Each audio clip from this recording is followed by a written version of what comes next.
First up, celebration season, as you already know, is right around the corner. It's all we're talking about right now. And today on the show, we'll be talking about one of our favorite sugar fixes, both for gifting and consuming during this season. We're talking about cakes, right from birthdays to anniversaries, weddings to celebrations like Christmas, like Diwali, both of which are unfortunately or fortunately right around the corner. We're at the end of the year almost. Cakes are an easy go-to treat. They're easy to grab at a local bakery, and nowadays you have sugar-free options, vegetarian options that makes these cakes seem like they're both easier on the stomach and our general health. But here's the catch. While cakes make our celebrations sweeter, according to recent reports, they might not be as safe as we assume, really. The bad guys here, not just sugar, mind you, it's artificial colors. Those super bright reds and yellow and the browns that you find very, very exciting, turns out some of them might actually be health hazards. A few weeks ago, in fact, the Karnataka Food Safety and Quality Department issued a warning after finding what it said were cancer-causing agents in 12 bakery cake samples that they picked up from across the city. They picked up about 235, out of which 12 were found contaminated with excessive amount of artificial colors. These include your Laura Reds, the Sunset Yellow, FCFs, all those rainbow cakes that we are all so fond of. Right, and this story may sound familiar to you because earlier this year, the Karnataka government, so the same state, the Karnataka government had banned the use of rhodamine B. It's a particular food coloring that you find in dishes like gobi Manchurian and cotton candy. So we've been talking a bit about food coloring in these two particular food items in particular. But what does the news that we're talking about, what does it actually mean for you if you're a cake lover somewhere around the country? Can you still buy your favorite red velvet, your favorite black forest cake? And more importantly, what precautions can you take? So when you go to the store, what can you look for in the label, for example? What can you ask the baker when you're buying the cake to make sure that what you're buying is safe for your friends and your family? Unfortunately, cakes don't come with a lot of labels, but how do you tell then? A lot of these bakeries are our go-to. These are the times of quick commerce as well. In 10 minutes, you have a cake at your doorstep, and won't we all just like that? So, what do you do? And how to make these choices. Let's welcome our guests now on the program. We've back with us on the show is Krish Ashok. He's the author of Masala Lab, The Science of Indian Cooking. Also with us is Miruna Bashkar. She's a health coach, nutritionist and yoga teacher. Good morning, both of you. Krish, let me start with you. And anybody who knows Krish will say, oh, listen, a little amount of chemicals will not do much. This is all just propaganda. Don't fall for it. But, something interesting is happening in Karnataka at the moment. The commissioner there, I managed to have a chat with him yesterday, and he seems to be bringing in lots of checks and balances in place to ensure that there is a fear that somebody is checking. There is a fear that there is a watch on what kind of food coloring is being used. But Krish, take us through a download first. What exactly happens to your body if there is excessive use of artificial coloring that goes in? Yeah, so thanks. I think first it's excellent that the regulatory authorities are actually taking this seriously, right? And it's always great as the country grows bigger, wealthier, and so on, that our regulatory authorities are putting stricter and stricter controls. And that's essentially how you get from where we are to the first world. So that said, right, so food colors, first and foremost, these are typically used in exceedingly small amounts. And the level that is set for them in terms of safety levels in a food is already set at like 100 to 1,000 times lower than the amount that was found to cause any kind of harm for a rat, right? Not humans, right? So generally, this is the safety level at which we tend to operate. But in general, what happens is that if you overconsume them, some of these can actually, your liver does not process them properly, and then you could end up with all manner of problems. You could have problems in the gut, you could have problems in the liver, and so on. So the carcinogenicity, actually, if you really read through the literature, requires a very you literally need to eat only that coloring all day. I mean, it's just simply, that's not a practical scenario. But I think for the public to be wary of these risks, we tend to often, use cancer as the sort of scaremongering word to do that. But honestly speaking, as I said, for most healthy people, when they eat these things in moderation, your liver and kidney is going to get rid of things that you cannot digest. That's generally how this works for literally anything, any additive. Okay, so your point is, Krish, and I just want to summarize that quickly before we go to Miruna, that the amounts that are actually scary, studies have shown, firstly, those studies were on rats, as you've pointed out. A lot of those studies have shown, yes, they can be harmful, but in very, very large amounts. So if you practice caution, you should be good to go. Miruna, let me ask you this. We're talking about a wide variety of colors today, and our audiences, and we started off by telling our audiences this, that they might be used to this topic, because it seems like every summer we'll talk about, for example, watermelons. Then a few months later we talk about another thing, Manchurian, for example, cotton candy, for example. Food coloring ka bhoot is one way to summarize it. So just tell our audiences, what is there to look out for, Miruna? Are there particular colors that are worse that you should really say, you know, these are bad, stay away? Or is that rule of thumb good, that anything in moderation is fine?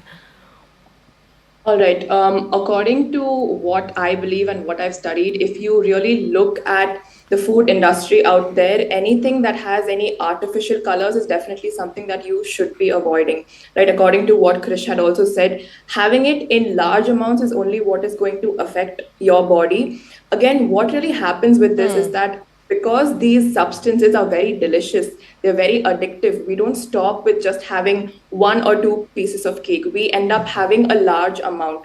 So anything that looks little too bright, little too colorful, you know, those candies that you put out there, those soft drinks which look very red, yellow, bright and attractive to the eyes, you definitely must look back at the label and try to understand, okay, is this having natural or artificial colors? And if it is artificial, it is okay in a certain limit, but however, we don't stop at these certain limits, right? So that is something that we need to look at. Are these colors, these cakes, the red velvet cake, very bright, very colorful? Can you possibly find out what exactly is in that cake, right? And if they tend to not be very forthcoming with their answers, it's better to make it at home or probably get a cleaner product in the same supermarket, right? So it's all up to us being a little bit more informed with the way that we purchase the products and goods out there.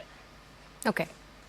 Yeah, actually there's no way to tell what color and what quantity has been used, especially in a thing like cake. Like I said, it doesn't come with a label.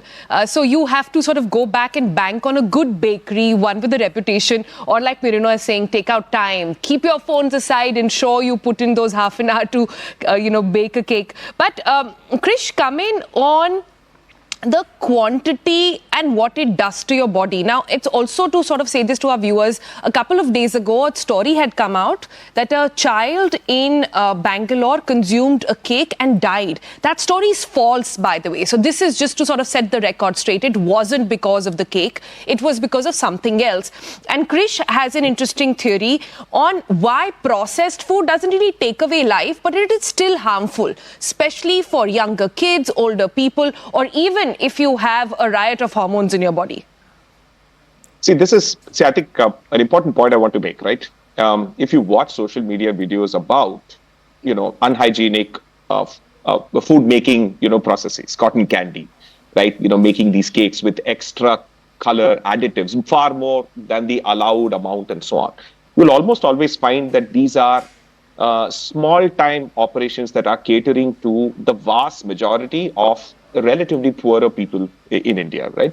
The people in this panel are all going to equivalent of first world bakeries with relatively more high-end machinery, higher cost of operations and so on. The vast majority of India, absolutely, if they want to have cake, they're going to go to a place that charges a much, much smaller amount. And you cannot expect that they will have first world standards there. And yes, for sure, they're probably going to add a little bit more color. They're going to be a little bit more careless about some of these things. And sure, yes, we must make sure that they don't go over a certain level. But at the same time, we cannot simply make it hard for poorer people to buy the things that they want to eat by over-regulating it as well. India is a complicated place, right? So, see, that said, I think the other fundamental problem here is that, again, because of social media, we're putting the cart before the horse, right? I really believe that the damage from over consuming sweet things, and these could be homemade, mithais, or cakes that you buy, or cakes that you buy from an artisanal bakery. The longer term risk is from the overconsumption of sugar and refined carbs. The chances that that additive is what is going to harm you is exceedingly small. Right? In India, we don't have a cancer epidemic from color additives, but we do have a diabetes epidemic from long-term sustained consumption of carbohydrates. And by the way, the people who don't eat processed food, all are grandmothers and aunts who are all diabetic. They don't eat processed food at all, and they are also diabetic. It's a structural problem with our diet and lifestyle, right? So yes, these are important, but I think these are not really the high priority issues. But they are nice for like social media outrage and sort of a regular news story. And every time we have one of these news stories, look, there's a watermelon injection thing. This comes every year, right? The mangoes being ripened with chemicals. It comes every year. And yet I don't see any epidemic of people dying or any actual real serious problem, right? Okay, so I love that. Krish, you're essentially saying, A, let's put the fear to one side. But the other thing that you're saying again and again is let's focus on the bigger issues. If you look at the numbers, for example, as you're saying, diabetes is a much bigger problem than, for example, what carcinogenics are possibly present in your artificial colors. Miruna, picking up from that, I do want to ask you, because I want our audience to leave with some concrete takeaways today, right? Our first takeaway, as we've told our audiences, is don't worry. Don't be too panicked. Eat things in moderation. You should be good. The other question, though, that we asked you, and I do want to return to this, is are we then telling our audiences that when it comes to buying things, especially cakes, let's keep the focus there, is there anything you need to look out for or no, let it be? All right. So when it comes to looking out for cakes, it's always better to go with these colors which are not too bright, too fancy, especially because it's a celebratory time. It's the festival time. We do want to celebrate. We do want to indulge a little bit. Go for the cakes which tend to look a little bit more white and regular rather than the ones which are tri-colored, the rainbow colored, because it's not just adults which are consuming, but it's also the kids as well. And we want to set cleaner standards, better standards for all of them, right? So that is one thing that you can look at when it comes to cakes. But when it comes to the other festivals that are also, it's also better to look at milk sweets because those tend to not be as adulterated with the artificial colors. And what is something that I really enjoy is these nut laddus. These have absolutely no added sugar. Of course, you have the dates, you have your nuts, you have your seeds, which are a little bit more healthier, and you set better standards for the kids out there and the adults as well. So when it comes to making sure that you are eating healthy, always stick to moderation because as Krish had also said, these colors will not affect your body as long as it's within certain limits. But again, we should also look at sugar consumption because that is the main culprit from all of this. Okay. Yeah. Miruna, you've opened a Pandora's box. Where do I start now? From the color of your jalebi to what's going in your rasmalai to the detergents that go in your milk. We really need a full dedicated show only on this. So Krish, give us your parting tips now to anybody watching and saying, kya khaye? If everything is cancer, everything is adulterated, even if you procure some khoya at home and want to make something that's you're going to get that from the outside, kya khaye? Kaise khaye? Any tips for the holiday season? Yeah, I think, the holiday season is a time for all of us to celebrate. And I think there is no point depriving ourselves of some of the more delicious things in life. And I agree with Miruna. I think the safest way to do this is to consume sweets that are just, that are muted in colors, right? Not like ultra bright. Right? In general, I think during this entire season, you are going to overconsume sweets. Better to stay away, right? I mean, it's just simply, it's going to be safer for you on average. That said, don't break your head. I mean, if you occasionally have something that's very brightly colored, it's not going to kill you. And the last but not the least, I think the most attractive, brightest and safest and healthiest colors are the ones that you find in fruits and vegetables, right? And so those are actually xanthophylls, chlorophylls and carotenoids and so on. Those will actually help your body, right? So if you're having an occasional sweet, make sure you eat the really, really colorful plants and vegetables, and that actually will do you a lot of good. Miruna, Krish, we'll also have one final question we'll come to both of you for. We've talked about how to be a better consumer when it comes to desserts, but what about how to be a better media consumer? So tell us, when stories like this come out, they're confusing. You'll have words like yellow and tartrazine both used for the same thing. How do you as a consumer, and Miruna, we'll come to you first, give our audiences a tip. When a news piece like this comes out, stay away from this item. What's the digging that you suggest audiences should do? I think the first thing that you need to understand is whether it's natural or whether it's artificial. Of course, there's a lot of, you can use ChatGPT itself to put in these terms and these conditions and try to understand itself, like what do these terms actually mean and how it affects our body, what is the allowed limit, and whether studies have actually been done on humans or whether it's been done on animals and how it really affects them. These are the steps that you should be following from now on for any sort of media that comes out there so that you can make a better choice. And ChatGPT and Google is free to everyone, so they can definitely make use of that. And Krish? So I'm just going to say that in general, in my experience, I think what you learn from social media is absolutely nothing. In that what you see on social media is content. It's not knowledge. Right? You can't actually give out knowledge in 90 seconds or 60 seconds. It takes decades of science and hard experimentation in the lab and thousands of pages of reports to make sense of the world.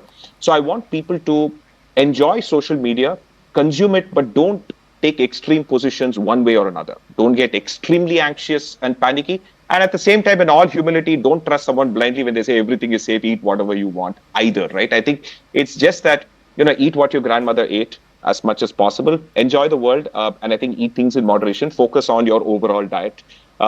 And actually increase your diet of healthy food and reduce your diet of social media is what I'd say. I love that. Eat what your grandmother ate is going to leave a lot of people very happy. No, my takeaway from this conversation is don't look at social media, look at TBC. At least here we'll make some sense of things and we'll have longer conversations. Krish and Miruna, thank you both for joining us this morning with that very tasty, if I can say or not, conversation over there. But we're not done with giving you solutions to the story just yet. Everybody you speak with will tell you, make things at home, know what ingredients are going in. So this is the festival season. We dialed up our chef friend Sneha to give us a recipe that you can try at home. Take a look.